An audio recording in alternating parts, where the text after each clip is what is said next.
Assalamualaikum warahmatullahi wabarakatuh.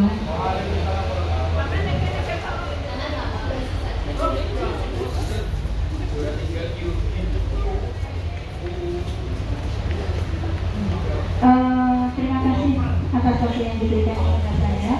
Sebelumnya saya minta maaf meminta waktu sekitar beberapa menit untuk berbagi praktik baik. Di sini saya membuat judul 7 jurus BK hebat karena memang pemerintah sekarang membuat program bahwa guru BK itu ada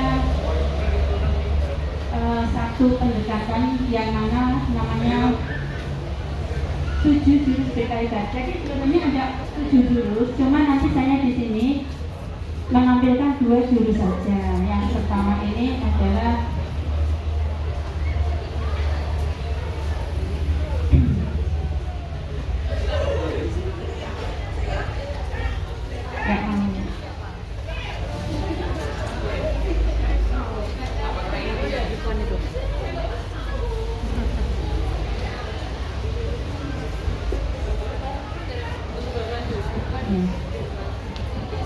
langsung saja ke ekspresi wajah Bapak Ibu. Semoga ekspresinya masih yang A atau B, masih bahagia.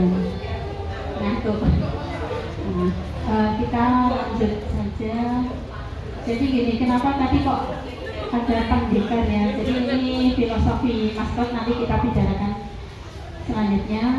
Latar belakang juga, dan langsung ini saja. Jadi isu dan tantangan bimbingan dan konseling di sini bahwa pemahaman yang belum utuh tentang peran BK.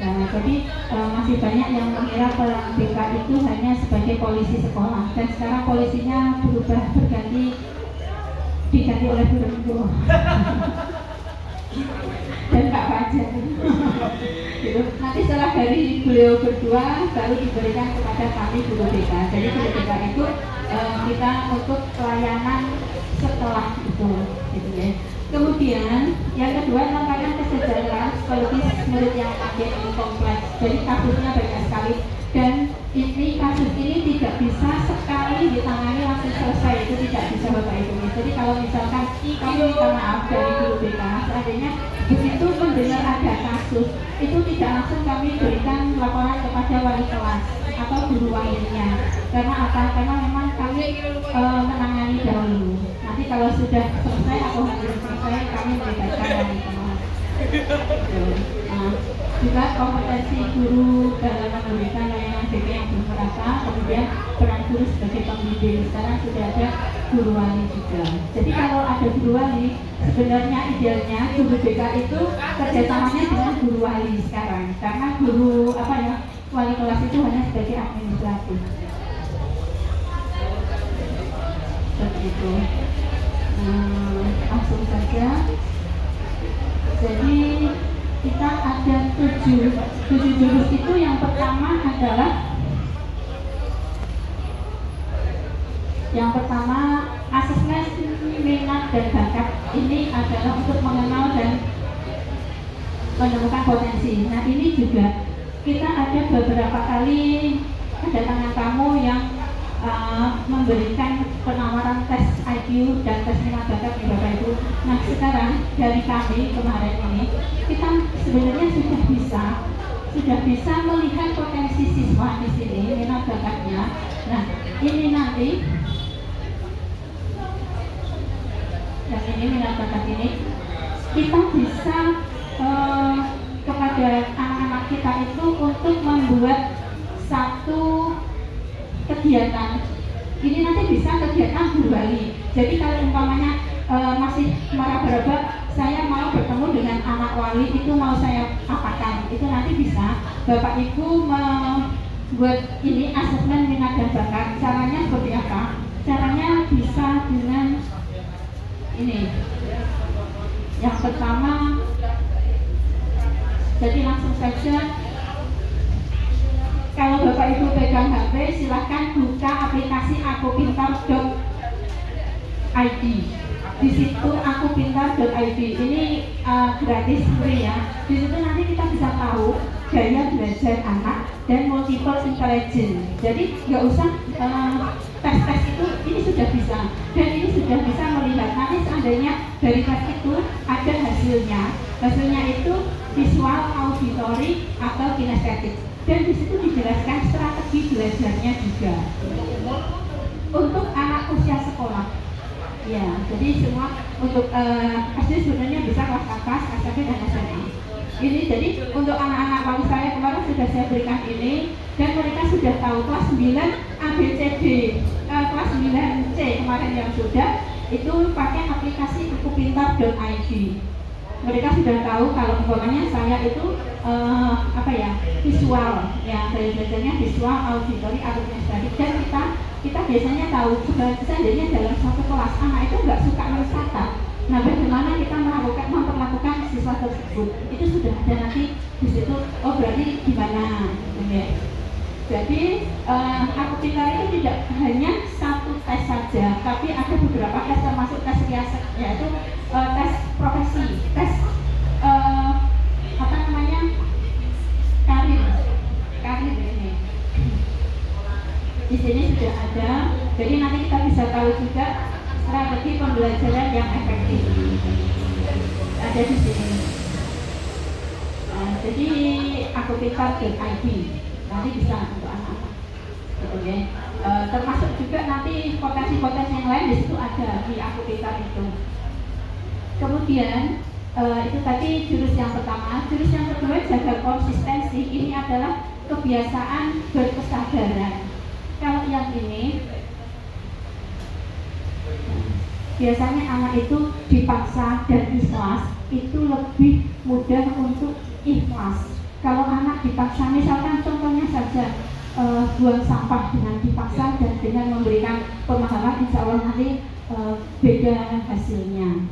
Ini contoh. Kemudian kalau contoh di sini sebenarnya termasuk kita berpedoman pada kebiasaan anak Indonesia hebat itu adalah tidur cepat. Biasanya kemarin anak-anak itu kalau pas kita tanya kebiasaan tidurnya, itu tidurnya lebih dari jam 10 harusnya. Nah, ini juga ada contoh video bintang emang ini sebenarnya nanti kalau saya putarkan akan tambah lama ya. Jadi intinya dia sebenarnya sudah mau sholat, sudah siap-siap untuk sholat. Nah, sudah mau sholat, ternyata kedengaran ibunya teriak, "Bintang, sholat!" Apa yang terjadi? Dia jadi nggak mau sholat. Jadi mutung. Dia sudah sadar mau sholat, tapi malah dibengoi, "Bintang, sholat!" Nah, nggak jadi. Ini apa reaksi Bintang? Dia merasa bahwa sudah dipaksa, padahal dia sudah sadar. Nah, untuk seperti Kak Seto itu zaman sekarang jangan mimpi punya anak yang penurut. Gak ada sekarang anak yang penurut di depan kita, ternyata di belakang kita berbeda lagi. Kita justru akan frustasi. Mimpilah punya anak yang mandiri dan bisa bekerja sama. Ini untuk jurus keempat. Jadi kemarin jurus pertama itu aku pintar.id, jurus keempat itu kemarin saya memberikan satu gambaran anak-anak, misalkan dia itu bagaimana caranya kebiasaan baik itu berkembang dan bagaimana caranya dia itu bisa menghilangkan kebiasaan buruknya. Kemarin saya berikan itu pada anak-anak kelas atas. Jadi ini yang saya berikan untuk diskusi anak-anak tentang kebiasaan A, kebiasaan B. Kebiasaan A itu yang dipaksa, kebiasaan B itu yang sesuai dengan keinginan dia. Ini diskusi. Nah, membantu murid menumbuhkan kebiasaan baik. Jadi contoh kemarin itu kebiasaan baik itu apa? Bangun tidur jangan langsung pegang HP. Nah, di sini buat petunjuknya untuk jadi jelas. Gimana caranya? Berarti HP itu disembunyikan biar nggak kelihatan. Misalkan kalau ini ada dua juga untuk ini untuk kebiasaan buruk itu ya. Kebiasaan terlambat bangun pagi gara-gara main HP. Ini untuk tidak terlibat, sembunyikan HP gitu. Kemudian buat tidak menarik, misalnya biar nggak menarik itu apa? Passwordnya dibuat serumit tidur. Jadi bangun tidur itu dia masih ngeblank tuh. Kemudian buat jadi sulit, kemudian penyesalan dampak. Jadi nanti akan ada kesadaran kalau saya seperti ini dampaknya akan seperti ini.